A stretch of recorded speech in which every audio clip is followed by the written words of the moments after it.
İlkinci söylemi erkettiğim var. Men onu yatlayadım şapaktonda.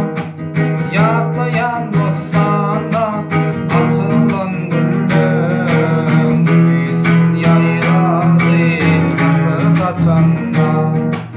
Yatlayan dostanda açılan güllüm. Gülüsün yayradı katır saçanda.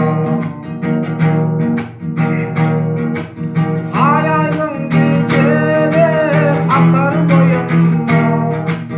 Hazirim karaşyanlar vadalı yerler.